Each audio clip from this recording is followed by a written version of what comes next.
ارشاد فرمایا کہ اور چاہیے کہ ہو تم میں سے ایک گروہ، یعنی کچھ لوگ جو بلائیں خیر کی طرف، بھلائی کی طرف، اور حکم کریں وہ معروف کا اور روکیں منکر سے یعنی برائی سے۔ وَأُولَئِكَ هُمُ الْمُفْلِحُونَ، اور یہی وہ لوگ ہیں جو فلاح پانے والے ہیں۔ دعوت الی الخیر یا کہیے امر بالمعروف و نہی عن المنکر، یہ دنیا میں سب سے بڑا کام ہے، دین میں سب سے اہم چیز یہی۔ انسان دوسروں کو ہمیشہ بھلائی کی طرف بلانے کی کوشش کرے، نیکیوں کا راستہ دکھائیں، اچھی باتیں بتائیں، اور برائیاں جو ہیں ان کو روکیں، جہاں کوئی غلط چیز دیکھے اس کو روکیں، اس سے منع کریں۔ یہ کسی بھی سوسائٹی کی لائف لائن، اور ہر معاشرے کی اپنی اچھائیاں اور اپنی برائیاں ہوتی ہیں، اور ہم دیکھتے ہیں کہ پوری دنیا میں جو معاشرے اسٹیبل ہیں وہ اپنی جو بھی اچھائیاں یا برائیاں سمجھتے ہیں اس کے اوپر اسی طرح بلاتے ہیں، قانون بناتے ہیں اور باقاعدہ سزائیں دیتے ہیں، اس پہ پورے ادارے میں انوالو ہوتے ہیں، حکومت کی مشینری جو کام کر رہی ہوتی ہے، میڈیا ان کی سپورٹ کر رہا ہوتا ہے، تعلیمی ادارے بھی اسی کے گرد گھومتے ہیں سب، تو وہ معاشرے اپنے محور سے باہر نہیں نکلتے، جو ان کے اہداف ہیں وہ ان اہداف کے اندر ہی گھومتے ہیں اور اسٹیبل ہو جاتے ہیں۔ یہ الگ بات ہے کہ ان کا تعین، ان کی تعینات، ترجیحات غلط ہو جائیں نیکی و بدی کے فیصلے میں، تو اس کا وہ نقصان اٹھاتے ہیں اور وہ اپنے ہی دائرے میں رہ کر نقصان اٹھاتے ہیں۔ مگر یہ چیز اپنی جگہ ہمیں ایک نظر آتی ہے کہ وہ معاشرے اپنے اہداف کی طرف بڑھتے چلے جاتے ہیں اور ایک اسٹیبلٹی ان میں نظر آتی ہے۔ اب ہماری جو سوسائٹی ہے، اسلامی دنیا، مسلمانوں کا معاشرہ، تو ہمیں بھی اسی حوالے سے اللہ تعالیٰ نے پوری گائیڈنس فراہم کی اور ہمیں بھی بتایا گیا کہ دیکھو یہ ہے خیر اور یہ ہے شر، یہ نیکی ہے یہ بدی ہے، یہ اچھی چیزیں ہیں یہ بری چیزیں ہیں۔ دین تو آیا ہی اسی لیے تاکہ اس سلسلے میں ہماری رہنمائی کرے، کیونکہ یہی وہ کام ہے جس کا تعین انسان نہیں کر سکتا۔ انسان کی بس کی بات نہیں ہے کہ وہ خیر کا دائرہ بنا سکے اور شر کو انڈرسٹینڈ کر سکے، شر کو سمجھ سکے۔ تو اس لیے دین کا جو سب سے بڑا مقصد ہے وہ یہ ہے کہ خیر اور شر کے دائرے بتا دیے جائیں اور اس کی حدود۔ تو پھر اس کے بعد پھر وہی بات کہ اب ہمیں لگا دیا، پھر ہمارے دین نے حکم دیا اس بات کا کہ جو خیر تمہارے لیے فکس ہو گئی ہے اب اس کو اچیو کرو، اور جو شر تمہارے لیے بتا دیا گیا ہے تو اس سے بچو اور بچاؤ۔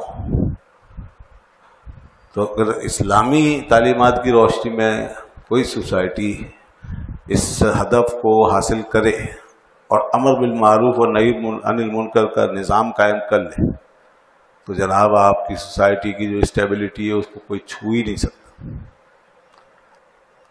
آپ کے سوسائٹی کے استحکام کو کوئی پا ہی نہیں سکتا، اور جو اطمینان اور سکون آپ کو میسر آ سکتا ہے وہ کسی اور کے تصور میں بھی نہیں آ سکتا۔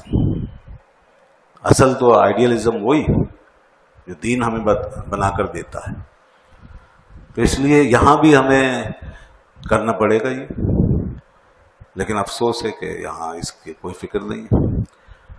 ہمارے یہاں تو یہ لفظ ہی جو ہیں وہ ایسے منتخب کیے گئے ہیں کہ اس سے معاشرے کا پورا گویا کہ اسلامی سوسائٹی اور اسلامی معاشرے کی نفسیات اور سائیکولوجی جو ہے اس کا نقشہ کھینچ دیا کہ وہ کیسی ہونی چاہیے۔ یعنی معروف کہا گیا، نیکی کو خیر کو معروف کہا اور برائی کو منکر کہا۔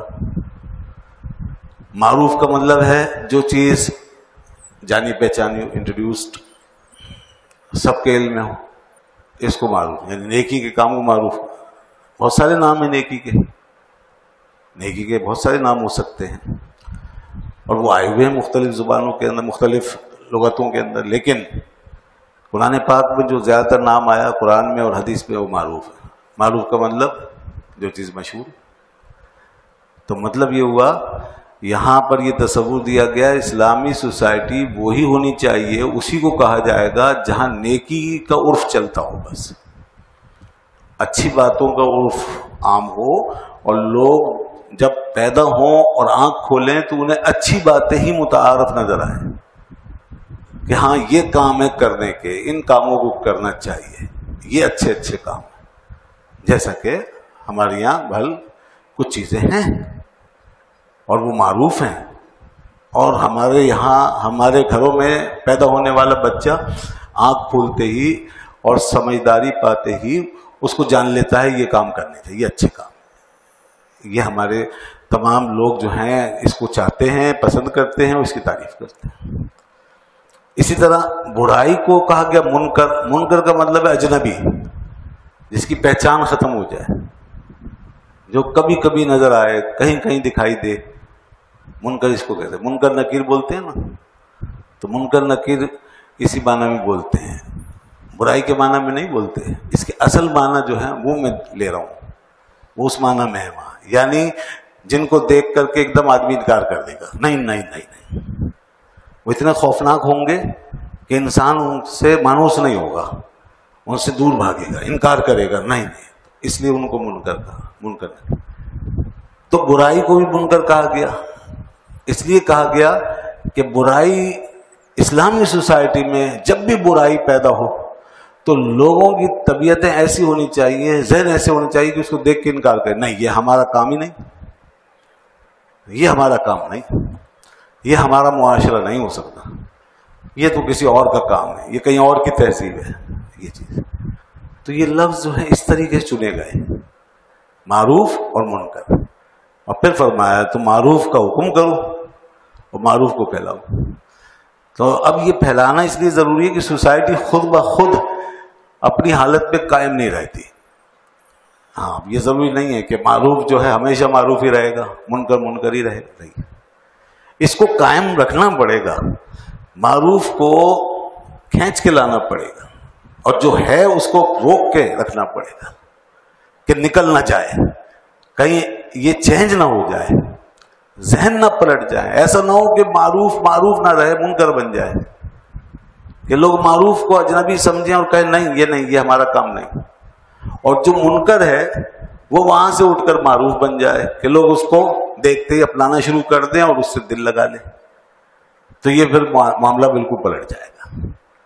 اور جس سوسائٹی میں معروف منکر ہو جائے یا منکر معروف بن جائے گا وہ سوسائٹی اسلامی نہیں، وہ دینی معاشرہ ہے ہی نہیں۔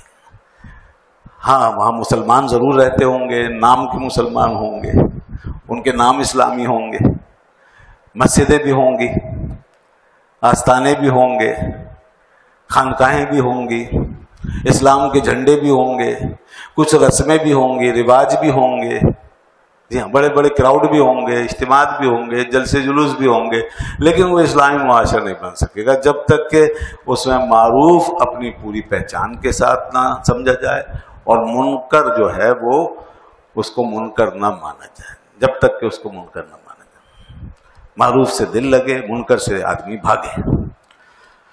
آج اس حوالے سے صورتحال کتنی خراب ہو گئی، جب یہ کام نہیں کیا نا ہم نے، بل تکن، جو اللہ نے فرمایا بل تکن، ایسا ہونا چاہیے، اور پیچھے آگے فرمایا کنتم خیر امۃ اخرجت للناس تأمرون بالمعروف، کہ لوگوں تمہیں تو بہترین امت بنایا ہی اس لیے ہے، تم بہترین امت ہو، امت محمد صلی اللہ علیہ وسلم جو پیدا کی گئی ہو لوگوں کے لیے، تأمرون بالمعروف، تم نیکی کا حکم دیتے ہو، یہ تمہارا کام ہے، وتنہون عن المنکر، اور برائی سے روکتے ہو، یہ تمہارا کام۔ تو یہ ہوگا کیسے؟ یہ جو میں نے پہلے مثال دی دوسرے معاشروں کی کہ وہ اپنی برائیوں یا اپنی نیکیوں یا اپنی برائیوں، اپنی اچھائیوں اور اپنی برائیوں کے حوالے سے کتنے سنسیئر ہیں، کہ کس طرح اپنی اعلیٰ اقدار کی حفاظت کرتے ہیں اور بری چیزوں کو جس کو سمجھتے ہیں برا ہے اس کو دور رکھتے ہیں۔ تو